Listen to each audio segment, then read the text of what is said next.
Hello hello hello hello दोस्तों, मैं आप सबका स्वागत करता हूं आसान मैथ के यूट्यूब चैनल पर। दोस्तों, इस वीडियो में हम आपको बताएंगे मैथ के 5 मोस्ट इम्पोर्टेंट प्रश्न जो आपके एग्जाम में बार बार पूछे जाते हैं। दोस्तों, इन सारे प्रश्नों के सॉल्व करने के हम आसान तरीका भी बताएंगे ताकि आपको पेन उठाने की ज़रूरत ना पड़े। तो चलिए दोस्तों, शुरू करते हैं। आज का पहला प्रश्न है, दो संख्याओं का गुणनफल 45 है और उनका अंतर 4 है, तो संख्याओं का वर्गों का योगफल क्या है। दोस्तों, प्रश्न कह रहा है दो संख्याओं के गुणनफल 45 है और उनका अंतर 4 है, तो उन संख्याओं के वर्गों के योगफल पूछ रहा है। तो दोस्तों देखिए, किन दो संख्याओं के गुणा करने पर 45 होता है। 15 और 3 के गुणा करने पर दोस्तों 45 होता है, और 9 और 5 को गुणा करने पर 45 होता है, और दोस्तों 45 और 1 के गुणा करने पर 45 होता है। तो दोस्तों बोल रहा है कि दो संख्या के गुणा करने पर 45 और घटाने पर 4 होना चाहिए। तो दोस्तों 15 और 3 के गुणा करेंगे तो 45 होगा, और 15 और 3 को जब घटाएंगे, 15 और 3 को घटाएंगे तो क्या दोस्तों 4 होगा? नहीं, 15 और 3 को घटाने पर 12 होता है। तो दोस्तों ये हमारा दो संख्या नहीं होगी।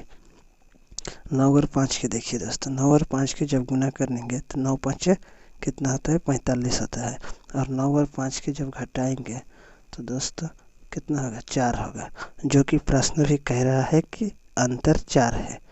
तो दोस्तों हमारा वो दो संख्या 9 और 5 होगी। तो 9 और 5 के वर्गों के योगफल पूछ रहा है। तो 9 के वर्ग यानी स्क्वायर करने पर कितना होगा दोस्तों? 81, और 5 के स्क्वायर यानी वर्ग करने पर कितना होगा? 25। 81 और 25 के जोड़ेंगे तो कितना होगा दोस्तों? 81 और 25 के जोड़ेंगे तो 106 होगा।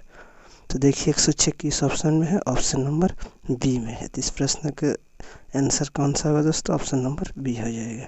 चलिए नेक्स्ट प्रश्न की ओर चलते हैं।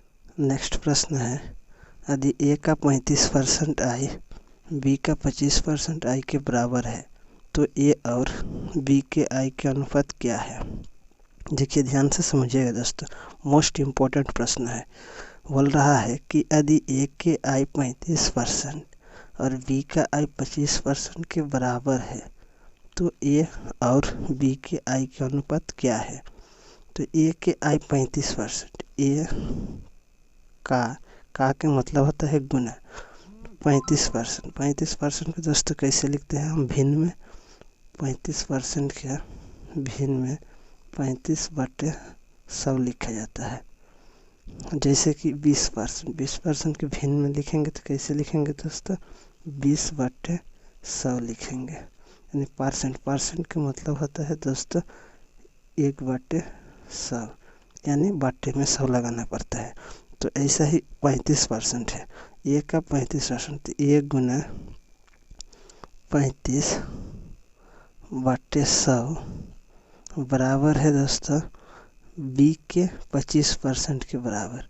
तो बी गुना 25/100 दोस्तों, 100 से 100 कट गया, 5 से 7 बार में जाएगा 35, 5 से 5 बार में जाएगा 25।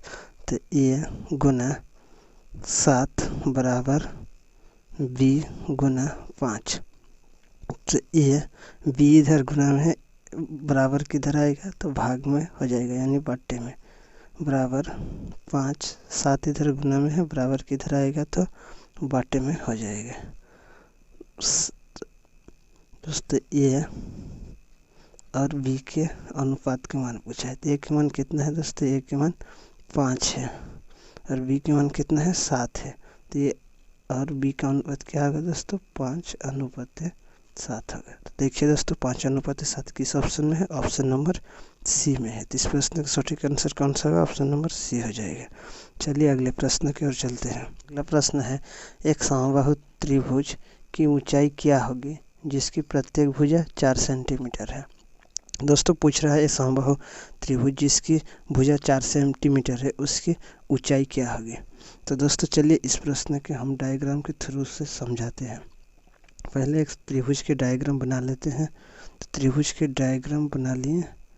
इस त्रिभुज के नाम दे देते हैं ए बी सी।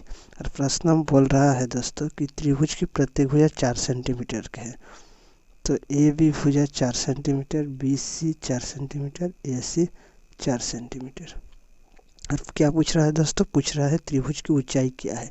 ऊंचाई यानी ए से ए बिंदु का हम डी मान लेते हैं, तो ए से डी का दूरी पूछ रहा है दोस्तों। तो समबाहु त्रिभुज के ऊंचाई के फॉर्मूला होता है √3a/2। दोस्तों ए जहाँ पर समबाहु त्रिभुज की भुजा है यानी 4 है, ए बराबर कितना है दोस्तों? ए बराबर 4 सेंटीमीटर है। तो √3 गुना 4/2, 2 से 2 बार में जाएगा, तो 2 को √3 से गुना करेंगे तो कितना होगा दोस्तों? 2√3 होगा। तो देखिए 2√3 किस ऑप्शन में है? ऑप्शन नंबर ए में है। तो इस प्रश्न का सटीक आंसर ऑप्शन नंबर ए हो जाएगा। चलिए अगले प्रश्न की ओर चलते हैं। अगला प्रश्न है 43 गुना 731 गुना 524 गुना 822 गुना 776 में इकाई अंक क्या होगा? दोस्तों देखिए, ध्यान से देखिएगा और समझने का प्रयास कीजिए। मोस्ट इम्पोर्टेंट प्रश्न है दोस्तों। पूछ रहा है इकाई अंक। दोस्तों जब भी इस तरह के प्रश्न आपके एग्जाम में आए और इकाई अंक के बारे में पूछे, तो दोस्तों सिर्फ इकाई अंक से ही मतलब रखना है। इकाई अंक मतलब जैसे कि दोस्तों 43 है, 43 में इकाई अंक कितना है दोस्तों बताइएगा? 43 में इकाई अंक 3 है। इकाई अंक कैसे निकालते हैं दोस्तों? दाएं ओर से पहला अंक ही होता है इकाई अंक। जैसे कि 731 है, 731 में दाएं ओर से पहला अंक कौन सी है दोस्तों? 1 है, तो यही इकाई अंक है। तो जब भी कभी इकाई अंक पूछे तो हमें सिर्फ इकाई अंक से ही मतलब रखना है दोस्तों। तो 43 में इकाई अंक कितना है दोस्तों? 3 है, तो 3 गुना के चिन्ह है, गुना लगा देंगे। 731 में कितना है इकाई अंक? 1 गुना 524 में कितना है? 4 गुना 822 में कितना है? 2 गुना 776 में कितना है? 6। दोस्तों इन सारे संख्याओं का गुना कीजिए, इकाई अंक निकल जाएगा। तो दोस्तों इन सारे संख्याओं को गुना कीजिए, इकाई अंक आ जाएगा। तो 3 और 1 के गुना करेंगे तो कितना होगा दोस्तों? 3 होगा गुना 4, और 2 और 6 के गुना करेंगे तो कितना होगा दोस्तों? 12 होगा। देखिए दोस्तों 3 और 4 के गुना करने पर कितना होगा दोस्तों? 3 4 गुना करने पर 12 होगा गुना दोस्तों 12 है। 12 के कितना लेंगे दोस्तों? 12 2 अंक की संख्या हो गया है, तो 12 में सिर्फ हमें इकाई अंक ही लेना है। इकाई अंक कितना है दोस्तों? 2 है, तो हमें सिर्फ 2 लेना है। तो 12 और 2 से गुना करें कितना होगा दोस्तों? 24 होगा।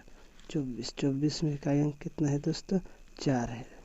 तो इस प्रश्न के आंसर कितना होगा दोस्तों? 4 हो जाएगा। 4 देखिए किस ऑप्शन में है? ऑप्शन नंबर बी में है।